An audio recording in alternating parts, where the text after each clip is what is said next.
Ya, vamos a escuchar la palabra con mucho respeto. Vaya a Primera de Timoteo, capítulo 3, verso 14 y 15. Primera epístola del apóstol Pablo a Timoteo, capítulo 3, verso 14 y 15. Quise llamar a este tema el peligro de la enseñanza progresista. Este tema, dentro de los 25 tipos de sermones que existen bajo la mirada hermenéutica y la homilética bíblica, este tema se cataloga como un tema actual. O sea, todo lo que vamos a conversar, hermanos, de alguna u otra manera tiene relación no solamente con la Biblia, porque es obvio que tiene que ser bíblico, pero lo que les voy a mencionar, hermano, tiene un efecto inmediato en nuestra sociedad actual.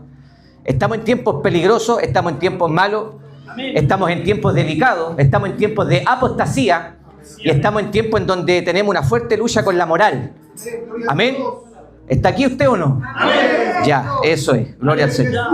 ¿Lo tiene? Amén. Primera de Timoteo, capítulo 3. Verso 14 y 15, lee la palabra del Señor en el nombre del Padre, del Hijo y del Espíritu Santo, y usted me dice, amén. Esto te escribo, aunque tengo la esperanza de ir pronto a verte, para que si tardo, escuche bien esta frase porque aquí está centrado el tema, sepas cómo debes conducirte en la casa de Dios, que es la iglesia del Dios viviente, columna y baluarte de la verdad. Lo vuelvo a leer. Esto te escribo, aunque tengo la esperanza de ir pronto a verte, para que si tardo sepas cómo debes conducirte en la casa de Dios, que es la iglesia del Dios viviente. Mire el nombre que recibe el cuerpo de Cristo. El cuerpo de Cristo es la iglesia del Dios viviente. Amén. No está hablando del templo, está hablando del miembro activo, o sea, está hablando de ustedes y de mi persona. Y además de eso, acarrea dos términos que son sumamente relevantes. La Biblia y el apóstol Pablo dice que a esta iglesia del Dios viviente se le llama columna y se le llama baluarte de la verdad. Padre, muchas gracias por esta instancia. Estamos delante de tu santa presencia. Me presento delante de usted, Señor, con mucho temor. Yo le quiero rogar en esta tarde, Señor, que usted me pueda usar con poder de lo alto. Unja mi vida, Señor, desde el cielo. Lléneme de su presencia, Señor, para hablar con denuedo la palabra. Mientras predico el mensaje, Señor, la gente que está enferma pueda recibir salud, Señor, no solamente almática, sino que también en la mente, en el corazón. Padre, mientras predicamos la palabra, la gente pueda recibir fe. Mientras predicamos la palabra, la gente pueda recibir respuesta. Mientras hablamos la palabra, la gente pueda sentir un avivamiento. Mientras predicamos tu palabra, la gente se compunja de corazón. Mientras hablamos tu palabra, el diablo retroceda. Mientras predicamos tu palabra, haya espíritu de alabanza y de adoración. Padre, yo te ruego en esta tarde que tú reprendas al enemigo, ata al hombre fuerte, expulsa todo espíritu contrario que se quiera disponer, Señor, a entorpecer lo que vamos a realizar en esta tarde, que es tan solemne predicar tu palabra. Señor, lo haré en tu nombre, rogando la bendición del Padre, la bendición del Hijo y la bendición del Espíritu Santo de Dios. Amén y amén. Y levante las manos y demos glorias al Eterno. Gloria a Dios, gloria a Dios, gloria a Dios para siempre. Gloria a Dios para siempre. A su nombre, gloria. A su nombre, gloria. Ya. ¿Va a estar despierto? Amén. Sí, no me pegué el pique tan lejos para que usted esté ahí sin decir amén, pues, hermano. Gloria a Dios. El apóstol Pablo, en los consensos del capítulo 3 de esta carta, especialmente el capítulo de la primera de Timoteo, viene haciendo anuncios de cómo debe conducirse especialmente el grupo de líderes en la iglesia. Si usted, por supuesto, anticipa la lectura, se va a dar cuenta que existen los requisitos a los diáconos, existen los requisitos, hermanos, a los obispos, y también, hermano, un poquito más abajo comienza a dar lecciones de cómo deben conducirse las mujeres en la iglesia. Pero curiosamente, hermanos, para cerrar la idea, en el capítulo 3 el apóstol Pablo tiene menciones para la iglesia. Hermanos, no solamente en contextos puntuales como para el liderazgo, sino que tiene la intención de hablarle a los creyentes. Todos estamos involucrados de alguna u otra manera junto con este cuerpo llamado iglesia. Usted es parte de la iglesia, yo soy parte de la iglesia. Usted es parte de este cuerpo, usted es parte de este cuerpo. Todos los que estamos presentes aquí somos parte de este cuerpo. ¿Cuántos dicen amén? Bajo esa intención, el apóstol Pablo viene a desarrollar esta idea. ¿Y por qué quise titular este tema, el progresismo, una enseñanza peligrosa? Porque estamos en un tiempo muy delicado, hermano. Estamos en tiempos en donde estamos enfrentando una lucha cultural. Hermano, nuestra nación y el mundo entero se encuentra en el momento de la definición final. La iglesia hoy día necesita tomar una postura. La iglesia necesita tener algo que decir ante la inminente amenaza de las inmoralidades. La iglesia tiene responsabilidades. No solamente está en evangelizar, no solamente está en hacer culto, no solamente está en discipular, no solamente está en bautizar, está en hacer una defensa, una apología, en representar, hermano, las virtudes, los valores que nos presenta la Biblia como éticos delante de Dios. Nosotros somos los que mantenemos, hermano, la fe en alto. Es la iglesia, es usted, soy yo, hermano, los que nos encargamos de decirle al mundo cuál es la altura, la ética, la moral y la espiritualidad que este mundo necesita para ser un mundo bendecido. Entonces, bajo la consigna, Pablo en los versos anteriores viene dejando recomendaciones de conducta. No solo son hermanos puntuales, sino que en general. Pablo llama a la iglesia, la casa de Dios. Las instrucciones del capítulo 3 son puntuales, son sin rodeo. Las declaraciones del apóstol Pablo son sin filtro. ¿Por qué? Porque Pablo no tiene ningún problema en hacer mención a los obispos y a los diáconos que deben de alguna u otra manera tener condiciones. Fíjese usted que Pablo no le tiembla la voz en decir que el obispo debe ser irreprensible, que debe ser marido de una sola mujer, que no, hermano, tiene que tener problemas con el vino, que debe ser sobrio, que debe ser prudente, decoroso, hospedador, apto para enseñar. O sea, Pablo está interesado en la conducta del cristiano. Hoy día, ¿cuántos malos testimonios tenemos, hermano, en nuestra propia iglesia? Gente, hermano, que está desvirtuando la fe cristiana. Un montón de personajes, hermano, un montón de creyentes que en vez de estar entrando a la iglesia, están saliendo. Hay un éxodo masivo. ¿Por qué? Por los malos testimonios, por las malas conductas, por las malas prácticas. Porque tenemos gente, hermano, que se hace pasar por cristiano, que tiene títulos, que tiene nombre, que usa, hermano, el derecho de la autoridad que Dios los ha llamado, o tal vez en algún momento lo ha usado, ha derramado algo especial sobre ellos. Pero con el pasar del tiempo, la conducta ha dejado mucho que desear. Tenemos una cantidad de líderes abusadores, líderes, hermanos, que han trasquilado a las ovejas, líderes que lo único que tienen y que desean es la intención de poder sacar algún provecho. Pero Jesucristo no es así, y el apóstol Pablo tampoco era así, y los consejos de él tampoco eran de esta manera. Pablo llama a que los líderes sean gente sabia, sean gente honesta, sean gente responsable, sean gente amadora, hermano, de lo que Dios le ha dado, más que de los propios deleites de Dios. Hermano, usted y yo tenemos responsabilidades y están en la palabra de Dios. Y aquí, hermano, es donde nace un desafío, porque indiscutiblemente no hay iglesia perfecta. ¿Dice amén o no? Amén. ¿Hay iglesia perfecta? No hay iglesia perfecta.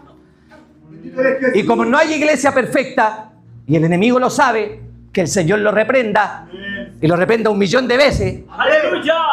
Entonces, obviamente, el enemigo va a buscar intercalar la iglesia. La va a buscar profanar, la va a buscar debilitar. Y aquí es donde comienzan, hermano, muchos de los males, porque iglesia perfecta no tenemos. Incluso quiero leer solo un pasaje en Gálatas 2:11 al 14, si usted quiere me acompaña a la lectura. Pero Pablo, hablando bajo la idea de, hermano, de la imperfección de la iglesia, nos da algunos ejemplos. Pero cuando Pedro vino a Antioquía, le resistí cara a cara, porque era de condenar. Pues antes de que viniesen algunos de parte de Jacobo, comía con los gentiles, pero después que vinieron se retraía y se apartaba también con los otros judíos, de tal manera que aún Bernabé fue también arrastrado por la hipocresía de ellos.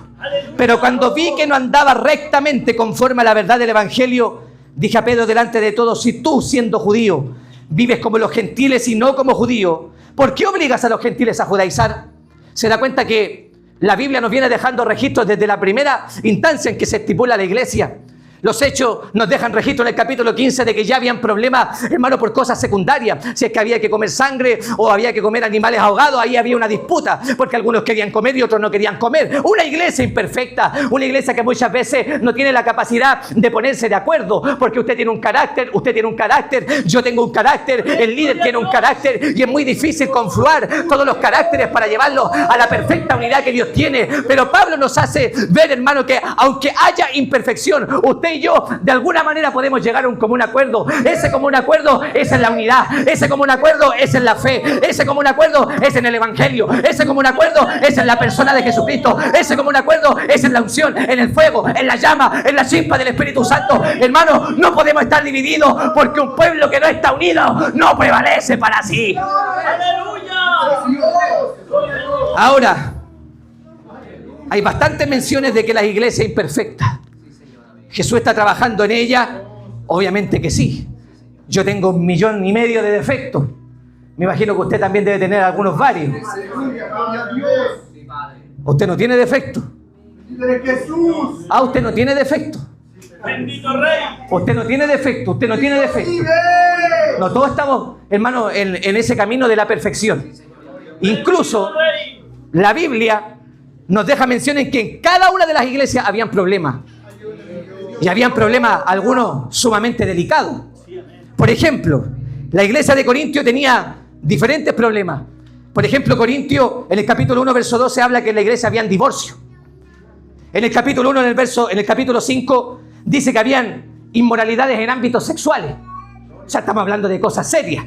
Primera de Corintios 14, del 17 al 34, Pablo acusa de que hay abusos en la cena del Señor, que algunos comían la cena indignamente.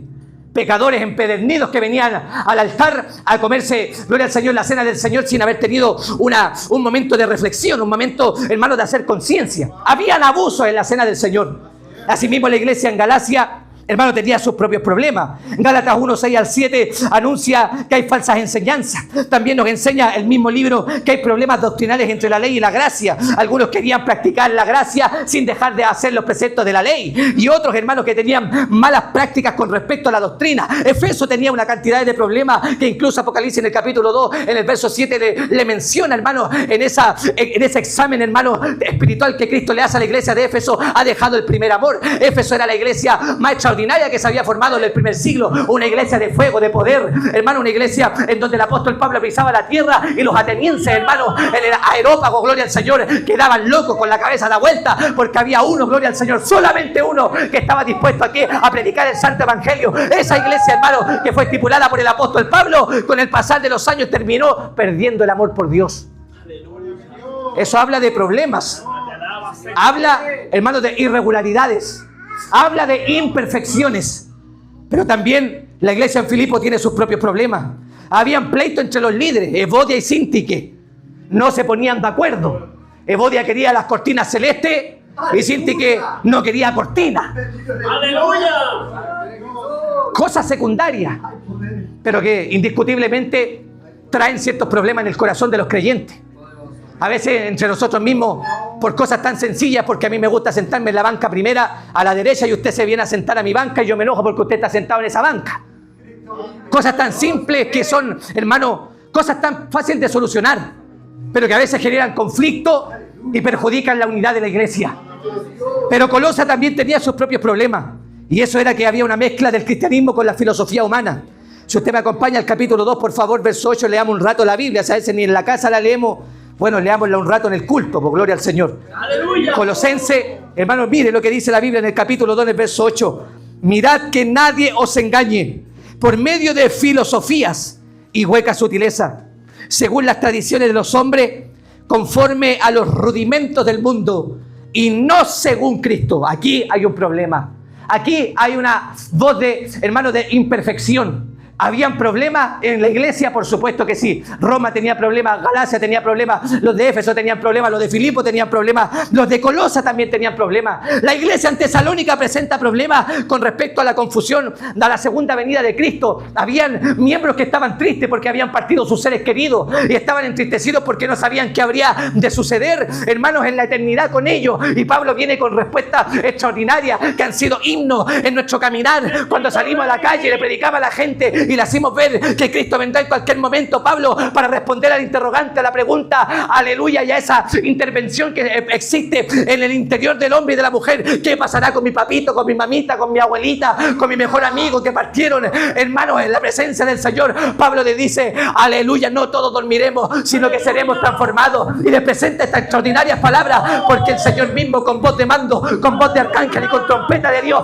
descenderá de los cielos, y los muertos en Cristo resucitarán primero, y luego nosotros, los que vivimos, los que hayamos quedado, seremos arrebatados. ¿Cuántos alaban al Señor? Para la iglesia de Tesalónica había esperanza. Había confusiones doctrinales. Había angustia y penas mal atesoradas por los familiares cristianos muertos. Y por esa misma confusión, hermano, había problemas éticos en la familia porque los hombres dejaron de trabajar. Tenían tantas ganas de ver a sus familiares que habían muerto en el Señor que estaban dejando de trabajar. Y eso estaba provocando, obviamente, problemas no solamente en la casa, en el matrimonio y la familia, sino que obviamente trae un desorden a la iglesia. O sea, de alguna u otra manera, todas las iglesias tienen problemas. Usted va a decir, es que aquí el líder no me gusta. Bueno, vaya a la iglesia de Filipo que está a la vuelta. Le va a gustar el líder, pero no le van a gustar las hermanas que se andan peleando. No es que a mí no me gusta esta porque aquí pelean las hermanas. Vayas a la iglesia de Corintios. Allá hay inmoralidades sexuales. Allá el líder se arranca con la del coro. Allá la hermanita soltera le anda echando el ojo al marido, al que tiene mujer. Porque en todos lados hay problemas. Y el problema no está solamente en que haya conflicto, es que Satanás ha ganado parte en esto. ¿Por qué? Porque cuando comprende Satanás la idea de que la iglesia no es perfecta, la ataca continuamente, con diferentes tácticas y estrategias. Y uno de los efectos causantes es la debilitación de la doctrina y la inserción del progresismo en nuestras iglesias, con el fin de debilitar, no de afuera, escuche bien, sino que desde adentro. A Satanás le ha resultado más destruir la iglesia internamente que externamente. Debiera ser al revés, que los ataques de mejor resultado fueran externos, pero lamentablemente el resultado paupérrimo es de adentro, porque la iglesia tiene problemas. Pero, hermanos, quiero que usted entienda qué es el progresismo. Esta frase tan peculiar, a lo mejor usted la ha escuchado, si es que ve noticias, lee el diario o tiene alguna noción de lectura, usted se podrá dar cuenta que el progresismo va a abarcar todas las ideas que tienen que ver con el relativismo moral. ¿Por qué? Porque, hermano, el progresismo es una ideología política y además de eso es una ideología social que busca supuestamente mejorar la sociedad mediante las reformas, priorizando la igualdad. ¿Le suena justicia social? ¿Le suena los derechos humanos? ¿Le suena el progreso superlativo del hombre? Se caracteriza por defender la intervención estatal para garantizar el bienestar, hermanos, la equidad económica, la diversidad y la libertad individual, oponiéndose a menudo, escuche bien, a las estructuras tradicionales conservadoras. O sea, el movimiento progresista, hermanos, tiene como foco objetivo atacar los fundamentos de la fe. El progresismo en nuestro país hoy día se llama Partido Socialista. El progresismo en nuestro país se llama Partido Comunista. En nuestro país hoy día el progresismo se llama Vota Uno, Vota Jara. En nuestro país hoy día se llama el actual presidente Gabriel Boric. Personas que se identifican con un partido social, con un partido político, pero que no es solamente una cuestión política, es una cuestión moral, es una cuestión ética, es una cuestión de, hermanos, afectar los principios. Un país puede ser rico, podemos tener todo el cobre del mundo, pueden venir los chinos, los americanos, pueden venir Europa, todos los italianos, los alemanes a comprarnos el cobre, a hacernos ricos, pero si nuestra nación es pobre en lo moral, es pobre en lo ético, es miserable en los deseos conservadores, le da la espalda a la vuelta, hermano, le da vuelta la espalda a Dios. En la iglesia, hermano, se han cerrado las Biblias, en los colegios se prohíbe hablar de Dios. Todo eso tiene una imagen. Eso es el progresismo. Pero ¿por qué es peligroso? Porque hay una intención abismal de descaracterizar el cristianismo. Por favor, escuche, esto es delicado. ¿Me está escuchando? Sus herejías propagan que las escrituras contienen errores, que Dios no es soberano y que lo sobrenatural es un mito. O sea, cuando hablamos de sobrenatural hablamos de todo lo que tiene relación con lo que está por sobre lo que el coeficiente humano puede comprender. Mi esposa daba testimonio de una sanidad. Yo creo en las sanidades y las creo porque la Biblia la dice. Para mí las sanidades no son un mito, no son leyendas, ni son tampoco una superstición del ser humano. Las sanidades divinas son bíblicas. Dice amén. Ahora, no solamente pretenden extirpar que contiene la Biblia errores, sino que Dios no es soberano y que lo sobrenatural es un mito. Son indiferentes a las doctrinas del pecado, relativizan los valores morales y defienden la necesidad de replantear la fe cristiana. El progresismo viene usando una táctica y es la famosa batalla del lenguaje, que forma parte de sus componentes principales en la guerra de la cultura contemporánea, donde sectores conservadores, entre ellos la iglesia, resisten la imposición de términos inclusivos de género. ¿Lo ha escuchado usted eso? ¿Usted ha escuchado ese término, inclusivos de género Aleluya. y de justicia social? ¿Usted sabe lo que está buscando el progresismo en nuestro país? ¿Usted sabe cómo Emilio Schneider, que en verdad se llama supuestamente Emilia, pero todos sabemos que es un hombre, hermano, disfrazado de mujer, que es el diputado en un sector del sur del país? Él es el presidente del movimiento de la ESI, Educación Sexual Integral. Ellos son progresistas. Ellos, hermano, quieren cambiar el sentido del nacimiento del hombre y de la mujer a través de sus concepciones, a través de sus pensamientos, a través de sus ideas, a través de su educación. Ellos están promoviendo una idea satánica. Así es, Señor. ¿Por qué es tan grave esto? Porque usted y yo no podemos manipular la genética humana. No hay forma alguna de que haya un hombre que nazca mujer. Y no hay forma alguna de que una mujer nazca hombre. Y peor aún, no hay ninguna mujer que nazca perro. O hombre que nazca gato. Miau. No. Eso es una idea progresista. ¿Por qué? Porque ellos quieren, ¿qué cosa? Penetrar la moral. El progresismo quiere debilitar, hermano, el moralismo en nuestro país. ¿Por qué cree que la iglesia siempre es un problema? ¿Por qué cree que el hermanito está en la calle predicando, haciendo evangelismo, punto de prédica, campaña evangelística? ¿Por qué cree que a la municipalidad le molesta?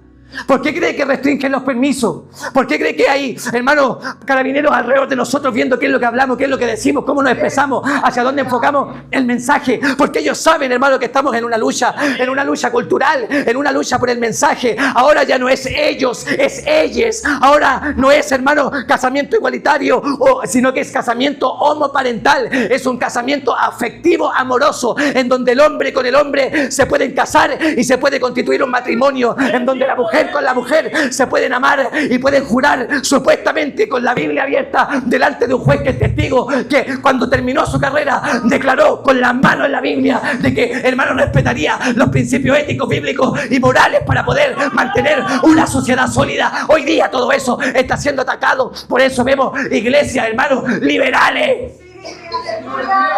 iglesias en donde, hermanos, se le permite a los homosexuales, con mucho respeto lo digo porque Dios puede cambiar, transformar a un homosexual, pero tenemos a esas personas con esos problemas dirigiendo la alabanza.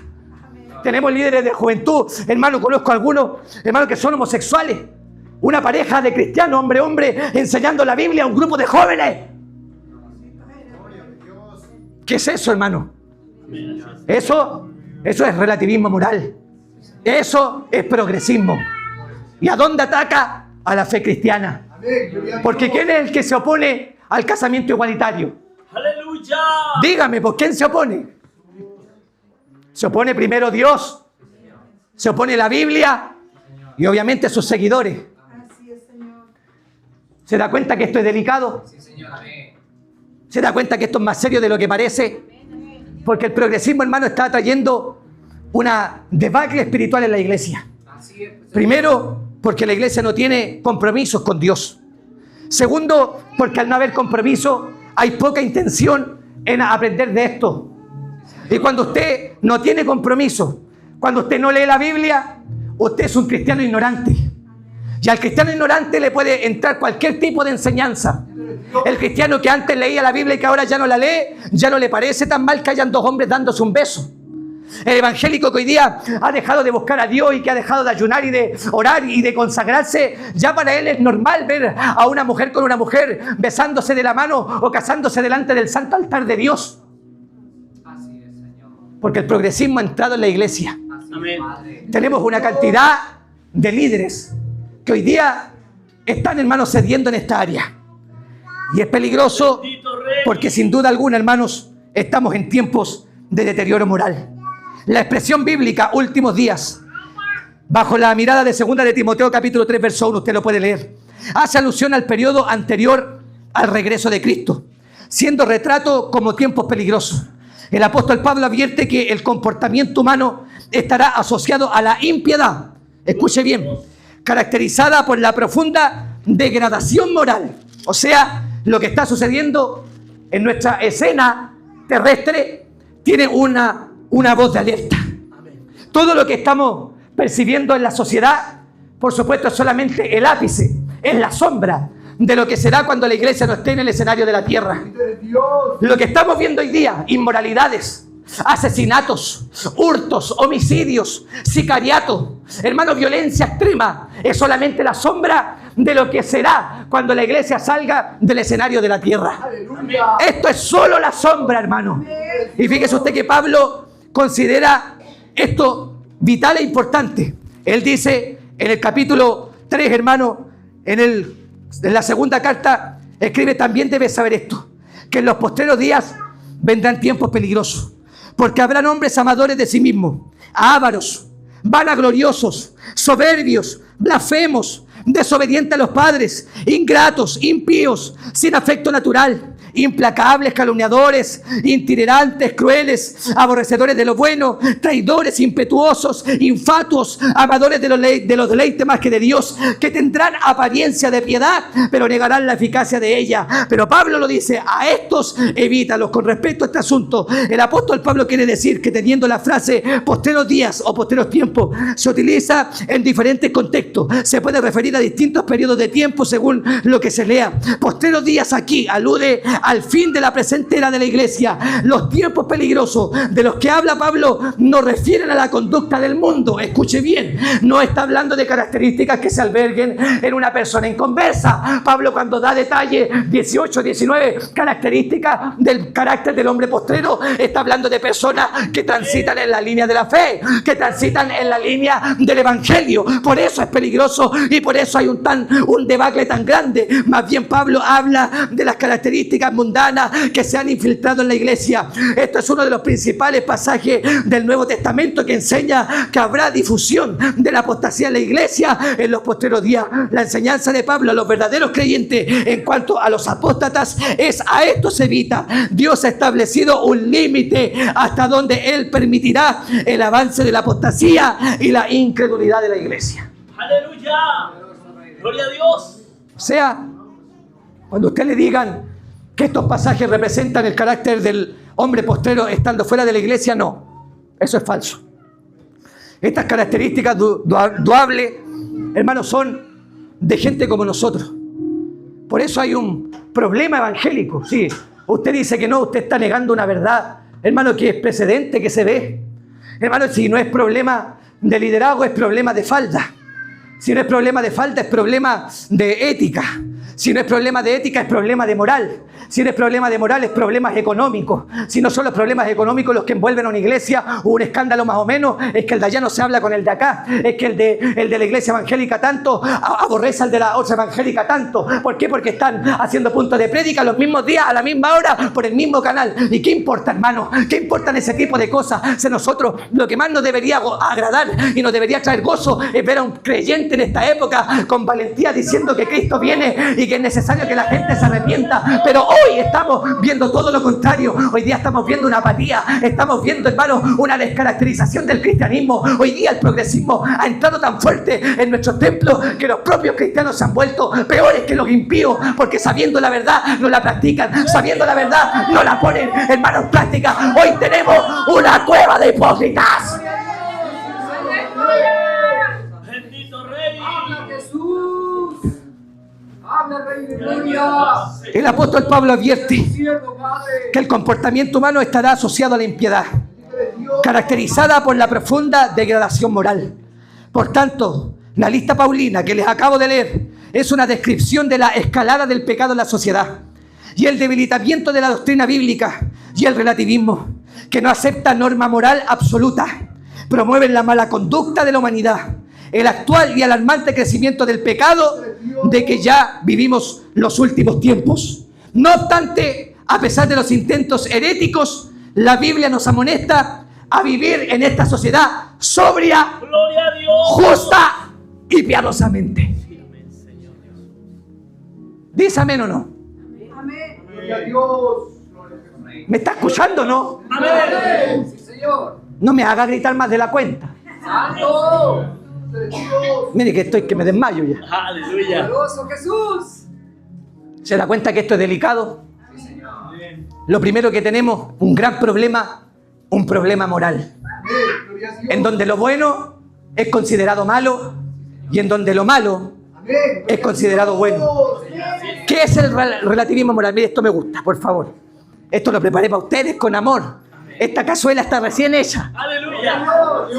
El relativismo moral sostiene que la moralidad es subjetiva. ¿Qué quiere decir esto? La moral subjetiva es la idea de que los juicios morales se basan en sentimientos, opiniones o perspectivas culturales personales, más que en estándares objetivos. Esto significa que lo que se considera correcto o incorrecto puede variar significativamente entre los individuos y sociedades, ya que no existen verdades morales, según el relativismo moral. Ya no existen verdades morales universales, pero sí existen, hermanos, verdades morales universales, que las establece el patrón bíblico. Pero ellos dicen que todo es subjetivo, que dependerá de mí cómo yo veo el adulterio, dependerá de usted cómo ve el aborto, dependerá de su sentimiento cómo ve la eutanasia. Amén. Porque todo es subjetivo. Aleluya. Además de eso, es personal o cultural, negando las normas universales. Pero la Biblia enseña que la moral se fundamenta en los estándares absolutos, en los estándares inmutables y en los estándares eternos de Dios reflejados en la Escritura. O sea, bajo el pensamiento de Dios, lo que Él estableció en su palabra nunca cambiará. Así es, Señor. Decir que bajo la Biblia es todo absoluto, inmutable y eterno, es decir, que si Dios dice que mentir es pecado, eso va a ser así hasta que Él venga. Cuando Dios dice no robarás, eso significa que usted simplemente no puede robar. Cuando la Biblia dice no te echarás con varón, es simplemente porque el homosexualismo es una práctica pecaminosa. Cuando la Biblia dice que van a ser juzgados los lujuriosos, no quiere decir porque a usted le guste la lujuria es bueno. Porque para el progresismo todo esto es subjetivo. Dependerá cómo usted lo sienta, cómo usted lo piense y cómo usted lo practique, si es que es bueno o es malo. Pero la Biblia es tajante. El apóstol Santiago, en el capítulo 1, en el verso 17, lo dijo: toda buena dádiva, escuche bien, por favor, toda buena dádiva y don perfecto proviene del Padre de las luces y da un atributo divino en que no hay sombra ni mudanza de variación. O sea, Dios no cambia. O sea, van a pasar 6.000 años más y la Biblia seguirá, hermano, reflejándonos la verdadera identidad de Dios. Van a pasar los años y la Biblia seguirá diciendo, aleluya, que el pecado es pecado. La Biblia seguirá diciendo, hermanos amados, que lo que es malo para el hombre traerá consecuencias. Eso no cambiará. Pero el relativismo moral, el progresismo enseña que todo esto tarde o temprano cambiará. Bajo la concepción, bajo el pensamiento o bajo la idea de lo que usted tenga en su mente y en su corazón. El relativismo es incompatible con la cosmovisión cristiana, la cual afirma que Jesús es la verdad. Bajo esta mirada, el teólogo César Moisés Carvalho, un excelente escritor bíblico de Brasil, escribe sobre los cambios del siglo XXI y expresa este razonamiento. Decir que el mundo ya no es el mismo se ha convertido en algo común, tan gastado que posiblemente se ignoren los principales cambios y desafíos surgidos a principios de este siglo. Es un hecho que el tiempo y el mundo en el que vivimos son muy diferentes a los originales en los que nació la iglesia. ¿Cómo vivir los mismos principios evangélicos que marcaron a los primeros cristianos en situaciones tan distintas? Este desafío solo puede superarse con lo que dijo Karl Barth sobre el cristiano que lleva la Biblia en una mano y el periódico en otra. En términos directos, no podemos comunicar el mensaje del Evangelio como si estuviéramos hablando a la gente del siglo pasado. Necesitamos que tenga sentido para la gente de hoy. Para ello es necesario reflexionar sobre los principales ámbitos en los que se produjeron profundas transformaciones en principios del tercer siglo o el tercer milenio. No me entendió ni jota. Pero la intención del escritor Gloria a Dios. no me entendió ni una. La intención simple del escritor es que usted y yo debemos razonar en el tiempo en el que estamos.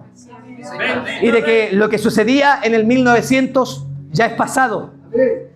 Y como la maldad ha ido aumentando, los delitos y las inmoralidades también. Y eso evoca a que el creyente tenga una perspectiva de donde vive.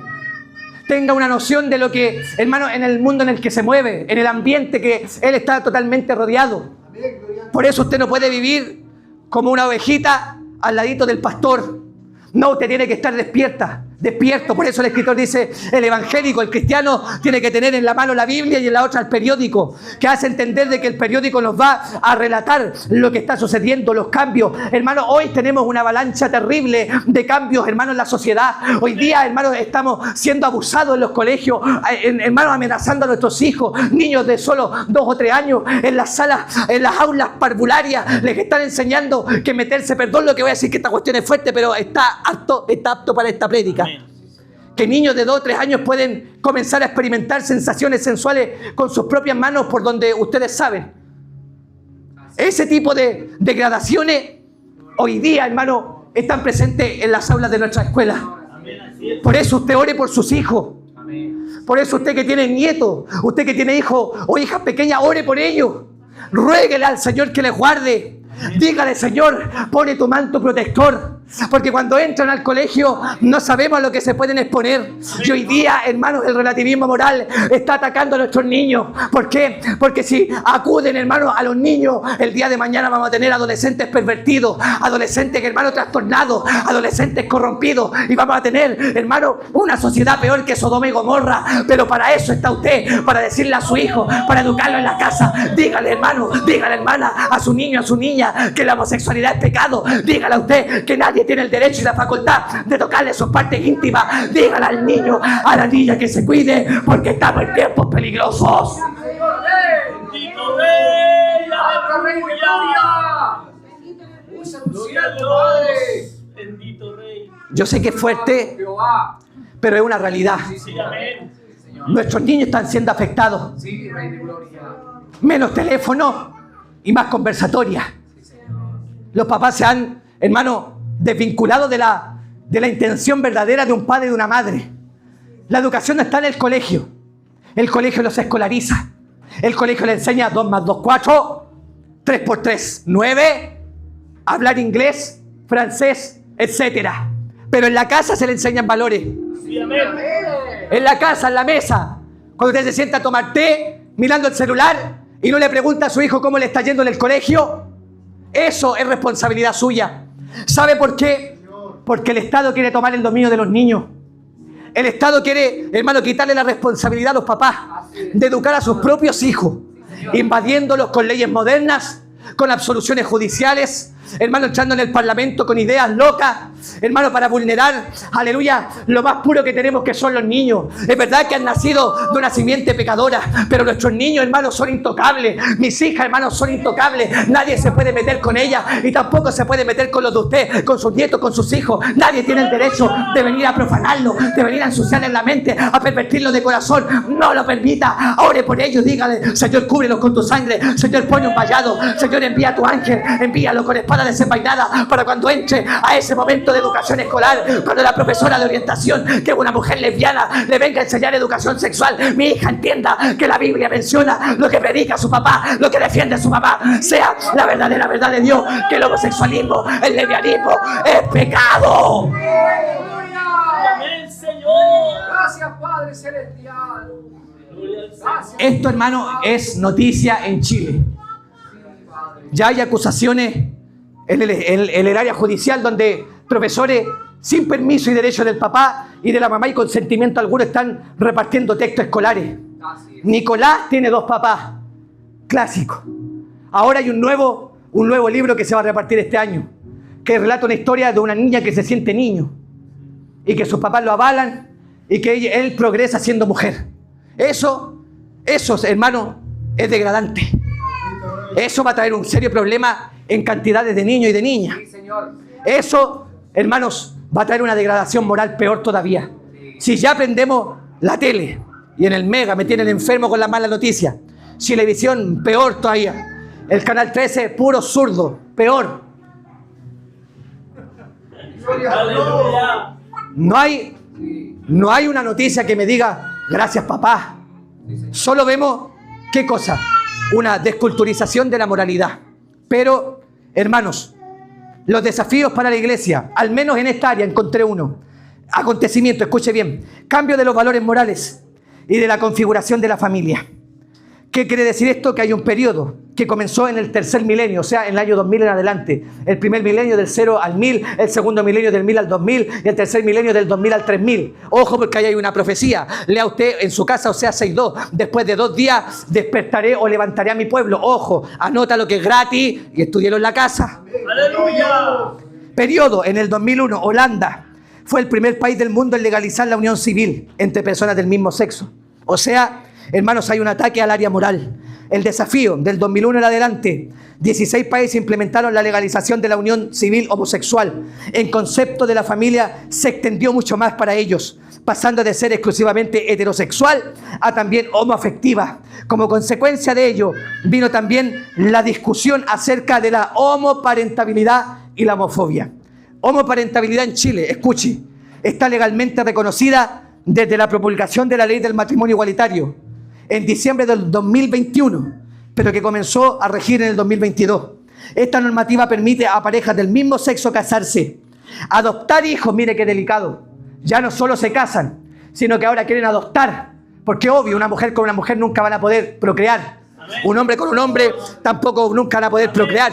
Para que haya matrimonio tiene que haber matriz. Y para que haya matriz tiene que haber una unión genital entre el hombre y la mujer. No puede haber, hermano, coito, no puede haber unión sexual, no puede haber niño, no puede haber niña, no puede haber un nacimiento natural o por como sea, por cesárea, si no hay una unión entre un hombre y una mujer. Pero para este grupo de personas, especialmente de nuestro país, hoy día, desde el 2022 en adelante, hay un reconocimiento y una extensión de lo que nosotros conocemos por familia, porque ya no se casan solamente, sino que adoptan hijos conjuntos y quieren reconocer legalmente a sus hijos como padres o madres. ¡Aleluya! Si ya cuesta un montón educar a niños normales, entre matrimonios normales, papá y mamá sacándose la mugre para educar a los hijos.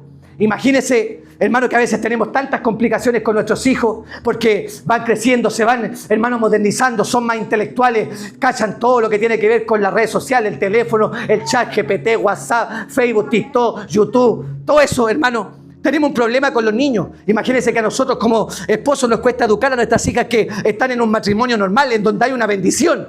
Imagínense estos pobres niños que son adoptados por personas que están enfermas de la cabeza, que están podridos en el mate, hermano, que para ellos tener relaciones entre ellos es algo natural, es algo rico, algo lindo, algo precioso. Pero Dios, hermano, lo condena absolutamente. Es el problema, que están, hermano, desmoralizando la moral de nuestra nación. Pero por eso usted tiene que ser responsable. Usted tiene que tener una responsabilidad con la Biblia, con la Escritura, con el llamamiento que Dios le ha hecho, ser santo, ser santa. No podemos, hermanos, echarnos a dormir en los laureles y que solo el líder tenga la responsabilidad de mencionar lo que la Biblia dice. No, usted también tiene deberes, tiene responsabilidades, tiene, hermano, que responder como lo dice el apóstol Pablo, porque ustedes son, hermano amado, columna y baluarte de la verdad. Ustedes son los que sostienen la moral en este mundo. Ustedes son los que mantienen la espiritualidad en esta tierra. Ustedes son los que cuestionan y los que critican y los que apuntan y los que debilitan toda muralla que levanta el diablo. ¿Por qué? Porque todo lo que está escrito en la Biblia presenta de que el Hades no puede prevalecer contra ella.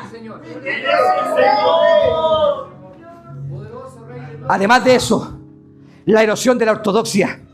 Según el diccionario de lengua española, erosión significa desgaste o destrucción producidos en la superficie de un cuerpo por la fricción continua o la violencia de otro.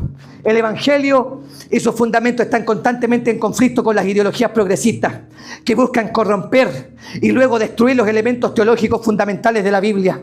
Por eso David en el capítulo 11, en el verso 3, expresa esta tremenda interrogante sermonaria: si los fundamentos fueren destruidos, ¿qué ha de hacer el justo? Tremenda pregunta. A veces mi hijo me pregunta qué significa cat en inglés, yo no sé.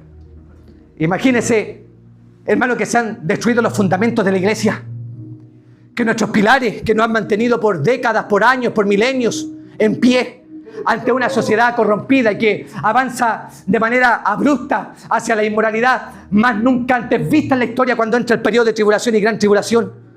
¿Qué va a ser de esta sociedad? ¿Qué va a ser de tus propios hijos inconversos? ¿De tu esposo, de tu esposa? Por eso tenemos responsabilidades, porque Pablo, antes de terminar el texto, viene con menciones de conducta. Y son nuestras conductas las que van a marcar a la gente. No es nuestra palabrería. Si yo puedo citarle el griego del Strong, las 4.729 palabras que trae el diccionario al revés y al derecho y las 2.927 que trae el diccionario en hebreo, y usted va a decir, wow, qué extraordinario el cabro. Pero si mi conducta es una conducta inmoral, si me sé el griego, si manejo el hebreo y soy capo en la escatología, Cristo viene, se levantará el anticristo, se romperá el primer sello, el segundo sello, el tercer sello, el cuarto sello, y así sucesivamente hasta la guerra de Armagedón. Pero si yo soy un impío en mi conducta, tenemos graves problemas. Gloria a Dios, aleluya. Hoy día tenemos una iglesia llena de esto, letras. ¿Qué si hay que estudiar? Yo no estoy en desacuerdo. Tengo 1.321 libros en mi casa y trato de leer cada vez que puedo. Pero eso no significa nada, porque yo puedo saber, pero no puedo practicar. Una cosa es saber y otra cosa es saber, pero practicar. Y allí es donde está el problema. Que sabemos que hay que leer la Biblia, pero no la leemos. Aleluya. Que sabemos que debemos perdonar, pero no perdonamos. Que sabemos que tenemos que pedir perdón y no pedimos perdón. Aleluya. Que sabemos que debemos mantenernos en la unidad del Espíritu, pero andamos peleando. Porque sabemos mucho, pero practicamos poco. Gloria a Dios. Se le fue todo el avivamiento. Gracias, Rey. Escuche, por favor, ya me queda poco. Tranquilo, tranquilo, nervioso. Escuche, por favor. Esto es importante. La enseñanza progresista representa un ataque, escuche bien, teológico a la ortodoxia bíblica. Sus tesis reducen el texto bíblico a un mero registro de experiencias religiosas. De este modo, el fundamento de la fe cristiana es cuestionado. Es decir, la autoridad bíblica es rechazada y sus verdades descuidadas.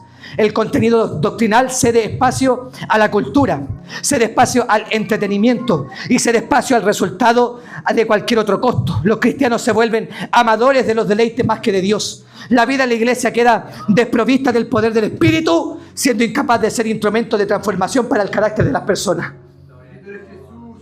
¿Se da cuenta el tremendo daño? Ideologías punzantes en diferentes tipos de escalas, morales, éticas y espirituales, que han degradado, hermano, por nuestra culpa. Porque es culpa de nosotros. Sí, amén. No es del gobierno, aunque el gobierno es malo, pero Amén, es verdad. es culpa nuestra. Sí, amén. Es culpa nuestra que se hayan debilitado nuestras propias murallas. Es culpa nuestra que se hayan debilitado nuestros propios fundamentos. Es culpa suya, es culpa suya, es culpa mía y de todos ustedes. De que los fundamentos de la iglesia hoy día, hermano, estén debilitados. Yo sé que está aburrido, pero me invitaron a predicar a mí, va a tener que escuchar. ¡Gloria a Dios! Que la hermanita está. ¡Hable Jesús! Gloria a Dios. Si ustedes no despiertan a esta realidad, van a ser más del montón. Así es, Señor. Sí, más del montón. ¿Cierto que sí? Gracias, Servita. Buena. Poderoso Rey. Más del montón. Sí, Señor. Tenemos una milenaria de creyentes vagos, flojos, poco espirituales, poco amantes de Dios, poco amantes de la Biblia, poco amantes de su advenimiento, porque el carácter del hombre postrero ya se lo acabo de leer. Y eso no representa al mundo gentil, representa a la iglesia. Sí, amén. Judas apóstol nos motiva a todos los creyentes a contender ardientemente por la fe. Judas 1:3. Bajo la intensa amenaza y el continuo asedio, la iglesia cree que la Biblia es la palabra de Dios. Amén. Así es. Ahí sí que casi me desmayé. Aleluya. La iglesia cree que la Biblia es la palabra de Dios. ¡Gloria a Dios! Y como la ortodoxia está bajo amenaza y por supuesto destipifica la verdadera o el verdadero poder que hay en esta Biblia, que usted no lee, pero los creyentes sí creemos que la Biblia es la palabra de Dios. El apóstol Pablo en el capítulo 3, en el verso 15, dice: toda la escritura es inspirada por Dios y es útil para enseñar, es útil para corregir y es útil para instruir en justicia, a fin de que el hombre de Dios sea perfecto y enteramente preparado para toda buena obra. Pero además de eso, creemos que la Biblia es la palabra de Dios. ¿Por qué? Porque solo le voy a nombrar 3 principios. Déjeme, ya estoy terminando. 3 principios. Porque la Biblia tiene una unidad. La Biblia presenta unidad y armonía, habiendo más de 40 escritores distintos en diferentes épocas, culturas y edades. En un lapso de 1500 años, la Biblia nos brinda una historia unificada, que es la relación de Dios con el hombre. 2. Aleluya. Porque por su relevancia. La Biblia ilumina la vida humana en cada generación y en cada nación. A través de la Biblia, la voz de Dios habla al alma de cada persona.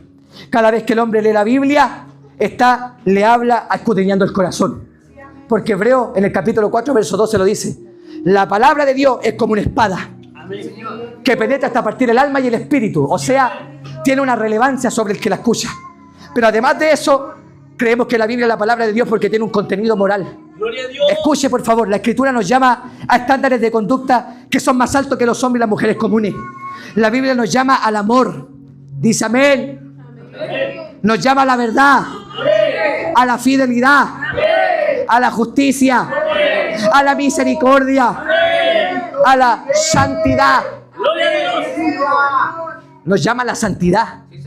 Algunos tienen santidad, pero Dios nos llama a la santidad. ¿Por qué? Porque los estándares morales del creyente son mucho más elevados que los que él está afuera.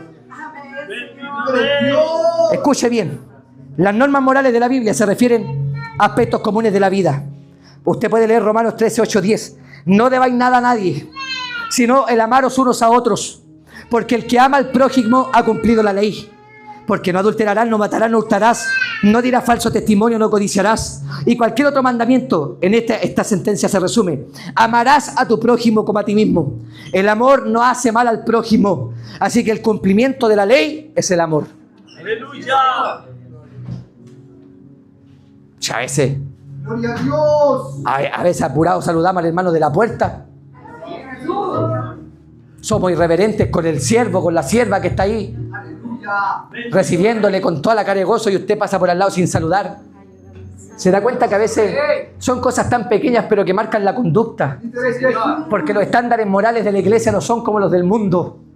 Tenemos una exigencia mucho mayor y usted y yo vamos a tener que dar cuenta por eso.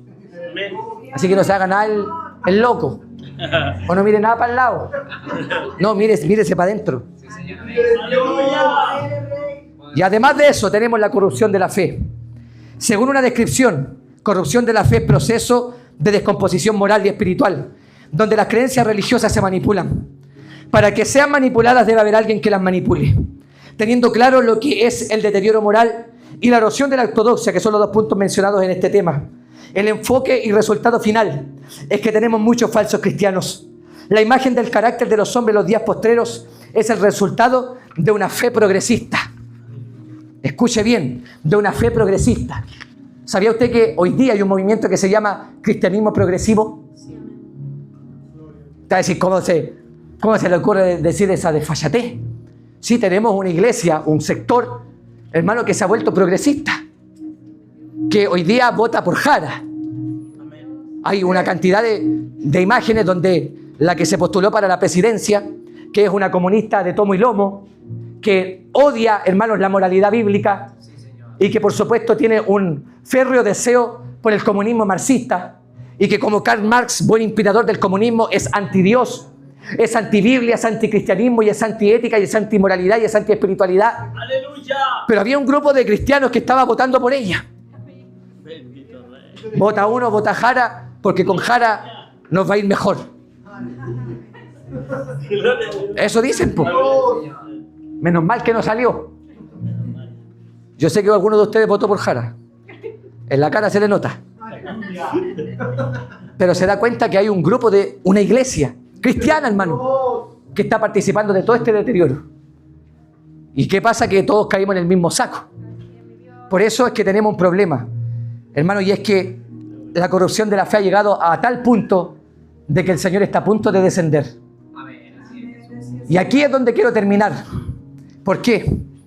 Porque el texto que dice le da dos dualidades a la iglesia. Aquí termino, tranquilo.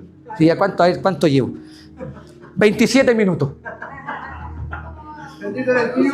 Pablo dice en el texto, la iglesia del Dios viviente, que es columna, ¿y qué más era?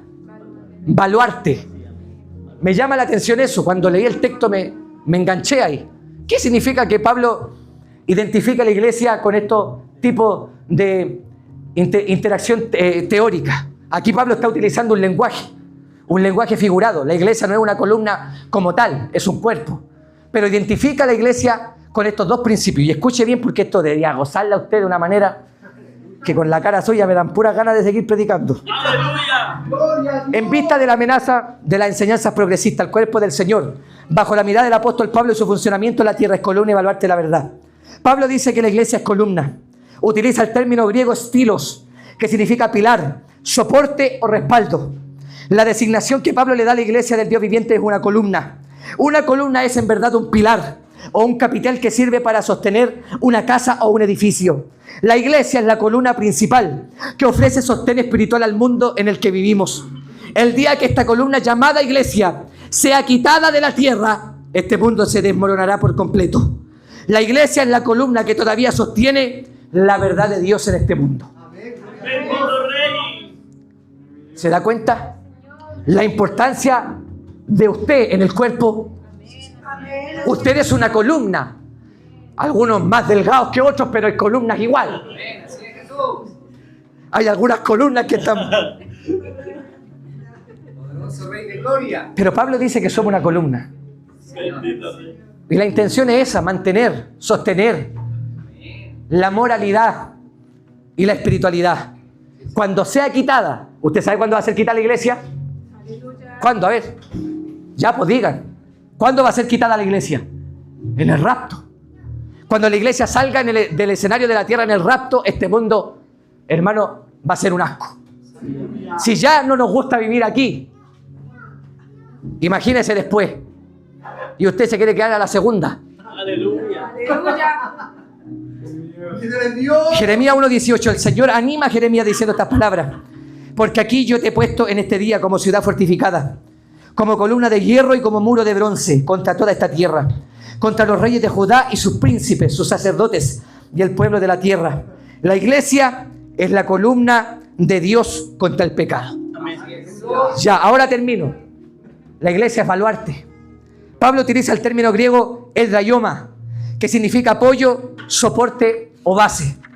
La palabra baluarte, que tiene también por traducción en la nueva versión internacional firmeza, es una construcción alta, sustentada por una fuerte muralla, una especie de fortaleza o de torre fuerte. La iglesia del Señor es este baluarte firme, fuerte, edificado por el Señor. Porque como lo dice Mateo 16:18, para que las puertas del Hades no prevalezcan contra ella. Aleluya. En este mundo que no quiere enfrentar la verdad, la iglesia la mantiene en alto para que todos la puedan ver. La iglesia la sostiene frente a todos los que la quieran destruir. Tenemos una lucha y esa lucha es por la definición. ¿En qué sector del cristianismo está usted? ¿En el cristianismo progresivo, que no dice nada y que avala todo? ¿O en el cristianismo pentecostal, Aleluya. que aunque se levante Satanás, la verdad se levanta de alguna manera? Usted tiene que definirse. Amén. Hoy día, no mañana. Hoy día. ¿Ustedes quieren que este lugar crezca? No va a crecer si no hay fundamento y si no hay cristianos sólidos. Sí, amén. No va a crecer este lugar que está bonito, precioso, si ustedes no tienen una responsabilidad y una definición Sí, amén. moral, ética y espiritual. Si no se define, se lo va a llevar Satanás, hermano. De verdad se lo digo. Se lo va a llevar el diablo. Y el diablo no te hace pasarla bien. Por eso tenemos que definirnos. Amén. Y termino con esto. Sobre el mismo aspecto. Hermano, hay dos mundos o dos reinos, el del hombre y el de Dios. Y estos dos mundos confluyen entre sí. No se unen, pero están juntos. Dios está a través de su reino aquí en el escenario de la tierra por medio de la iglesia. Y está el gobierno del hombre por medio de Satanás y el pecado humano haciendo una lucha. No se juntan ni se mezclan porque no se puede. Pero están ahí los dos interactuando. Y bajo este pensamiento de la definición, el doctor Tusser, teólogo evangélico, describe este resultado. Sin embargo, algunas iglesias se han entregado casi por completo al reino del hombre. Su filosofía es la filosofía del hombre. Sus creencias son las creencias del hombre. Y su punto de vista es el punto de vista humano. Van por el camino que va el hombre y viven como vive el hombre y al mismo tiempo se hacen llamar iglesia. Después, espero que estas sean ustedes, de verdad. Ojalá sean ustedes, esta iglesia. Después hay otra iglesia en las que se hace el esfuerzo para asegurarse de que la mayor parte de los que pertenecen a la iglesia sea un ambiente de divinidad. La mayoría está del lado del reino de Dios, pero en la periferia hay algunas cosas que a Dios todavía no le es parte. En los trabajos de los ministros, diáconos, miembros de la iglesia y cristianos en todo lugar, es asegurarse de que la iglesia sea lo más pura posible. Mantener todo el reino del hombre afuera, y mantenerla tan llena del reino de Dios, que cuando ustedes entren a la comunión de los santos, entren a una comunión divina. La meta es una comunión dedicada a la proposición de que todos los hombres son malos, a menos de que la sangre de Cristo los haya hecho buenos, que estamos en caminos errados hasta que encontramos el camino hacia el hogar de Dios por medio de la cruz, y que es solamente Dios en nosotros quien puede hacer algún bien moral en nuestra vida. Dios. Es así de simple. O es o no es. Y si usted quiere ser, le va a costar. Sí, pues hoy día le va a costar más que antes. Pero usted, como es responsable, como tienen un líder que les predica la palabra y como tienen noción de la escritura, ustedes ya saben el camino que deben de recorrer. Ahora, la advertencia está sobre ustedes. Yo no me hago responsable de lo que ustedes hagan de aquí en adelante. Ya Dios les habló, les advirtió de todas las formas posibles. Si usted no responde a esto, solo tiene que asumir lo que venga. Póngase de pie, por favor. Mi alma te alaba, Gracias, Señor. Rey. Gracias, Señor. Se lo vuelvo a repetir, esto es serio. Gloria a Dios. Yo no vine de Santiago a calentarles la oreja. Señor, gloria a Dios. La responsabilidad de los ministros es esta, hablar la verdad. Sí, amén. A veces incómoda, pulsante, a veces ni siquiera la entendemos, porque es verdad, son muchos los objetivos que hemos mencionado. Pero usted me puede seguir en el canal de YouTube. Aleluya. No, mentira, hermano. Jesús. Usted lea la Biblia, ore y no se deje de congregar. Amén. Sí, Señor, amén. Porque mucha gente, por dejarse de congregar, hoy día, hermano, está en un terrible peligro. La iglesia hoy día está experimentando un éxodo. En vez de venir gente, se va. Así es, Señor, amén. ¿Sí o no? Sí, Señor, amén. En vez de haber 20, hay 5. Sí, Señor, así es, Padre. Porque estamos en un problema. Pero depende de usted que esto se mantenga firme. Hasta cuando Cristo venga. ¿Usted se quiere ir con el Señor? Amén. Gloria a Dios. ¿Se quiere ir con el Señor? Aleluya. ¿Está seguro? Amén. Ya lo voy a ver ya. Poderoso Rey. Cierre sus ojos, vamos a orar. Padre, muchas gracias por este momento. Sí, Señor, amén. Son muchas las cosas que me gustaría decirle a la iglesia, pero todo tiene su tiempo. Yo te ruego que este mensaje pueda traer vida y salud. Gloria. No es un mensaje de profecías, no es un mensaje de danzas, no es un mensaje de proféticas, pero es un mensaje de actualidad. Es un mensaje que nos hace conciencia, nos hace voz en nuestra mente, de que a veces, Señor, somos cristianos tan apáticos y estamos tan desprovistos de la verdad que nuestro mundo nos rodea. Nuestros hijos están en alerta, en peligro, asediados por un mal terrible y peligroso, el progresismo. Por eso danos la vitalidad, la sabiduría, la intelectualidad, palabras pedagógicas, para educar a la iglesia y para siempre permitirle que la enseñanza les traiga un bien. Yo, Señor, descanso en esta noche. Me sentía mal, pero estoy sano. Amén. Gracias, Señor, por este milagro. Porque no quería predicar, ni siquiera quería viajar, pero tu mano me ha acompañado. Y gracias porque estamos en victoria. Una vez más, Satanás ha quedado en ridículo. Que cuando se levanta como río, el Espíritu Santo alzará bandera. Para ti sea la gloria, para ti sea la honra y para ti sea la alabanza. Levantemos las manos al cielo y demos glorias al Padre, al Hijo y al Espíritu Santo de Dios. Amén. Y amén. Le damos glorias al Señor. Gloria a Dios. Gloria a Dios. Gloria a Dios para siempre. Dele palma de alabanza al Señor, hermano. Cristo vive.